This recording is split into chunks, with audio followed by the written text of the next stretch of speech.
नमस्कार मित्रांनो, स्वागत आहे तुमचं पुन्हा एका नवीन व्हिडिओमध्ये.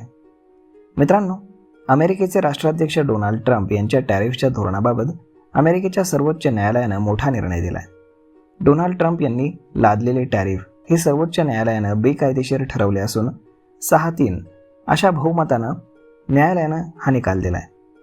अमेरिकेच्या सर्वोच्च न्यायालयानं या प्रकरणावरील सुनावणी दरम्यान एक महत्त्वाची टिप्पणी करत ट्रम्प यांनी आयात शुल्क लागू करताना त्यांच्या अधिकाराच्या मर्यादा ओलांडल्या असल्याचंही बोललंय. सर्वोच्च न्यायालयानं दिलेल्या या निर्णयावरती आता डोनाल्ड ट्रम्प यांच्या प्रशासनाची पहिली प्रतिक्रिया समोर आली. डोनाल्ड ट्रम्प यांनी सर्वोच्च न्यायालयानं दिलेल्या या निर्णयावरती नाराजी व्यक्त केली. सर्वोच्च न्यायालयाचा हा निर्णय अपमानकारक असल्याचं म्हणत माझ्याकडे प्लॅन बी असल्याचंही डोनाल्ड ट्रम्प यांनी सांगितलंय. दरम्यान व्हाईट हाऊसकडून सर्वोच्च न्यायालयाच्या निर्णयावरती अद्याप कोणतीही अधिकृत प्रतिक्रिया समोर आलेली नाही. डोनाल्ड ट्रम्प यांनी लादलेले सर्व आयात शुल्क म्हणजेच टॅरिफ हे बेकायदेशीर असल्याचं अमेरिकेच्या सर्वोच्च न्यायालयानं म्हटलंय. त्यामुळे डोनाल्ड ट्रम्प यांना मोठा धक्का बसलाय. सर्वोच्च न्यायालयानं या प्रकरणावरील सुनावणी दरम्यान महत्त्वाची टिप्पणी करत अमेरिकेच्या राष्ट्राध्यक्षांना टॅरिफ लावण्याचा अधिकारच नसल्याचं म्हटलंय. विशेष अध्यक्षीय अधिकारांतर्गत विविध देशांच्या वस्तुमालावरती आयात शुल्क अर्थात टॅरिफ लावण्याचा अधिकार अमेरिकेचे अध्यक्ष डोनाल्ड ट्रम्प यांना नाही, असं अमेरिकेच्या सर्वोच्च न्यायालयानं स्पष्ट सांगितलंय.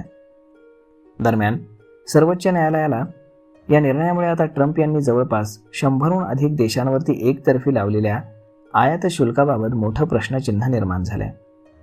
तसेच अनेक व्यापार करार देखील अडचणीत आलेत.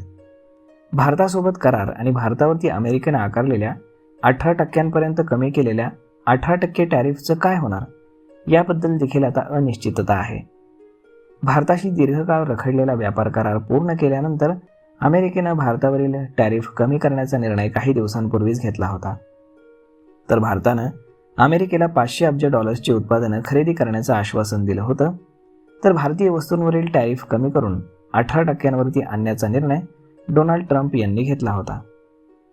तर मग मित्रांनो, अशा पद्धतीनं आता अमेरिकेच्या सुप्रीम कोर्टानंच टॅरिफचा जो निर्णय आहे तर तो बेकायदेशीर ठरवल्यामुळे आता टॅरिफ रद्द झालेले आहेत.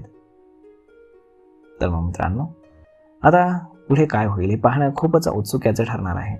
त्यानंतर सोमवारी सकाळी शेअर बाजार कुठे आणि कसा ओपन होईल ते पाहणं देखील खूपच जास्त गरजेचं आहे. पाहूयात पुढे काय होतं ते. तोपर्यंत तुम्हाला आजचा हा व्हिडिओ, ही माहिती कशी वाटली हे तुम्ही आम्हाला कमेंट करून नक्कीच सांगा. आणि जर हा व्हिडिओ तुम्हाला आवडला असेल तर आपल्या जवळच्या मित्रमंडळींसोबत देखील हा व्हिडिओ तुम्ही शेअर करायला विसरू नका. धन्यवाद.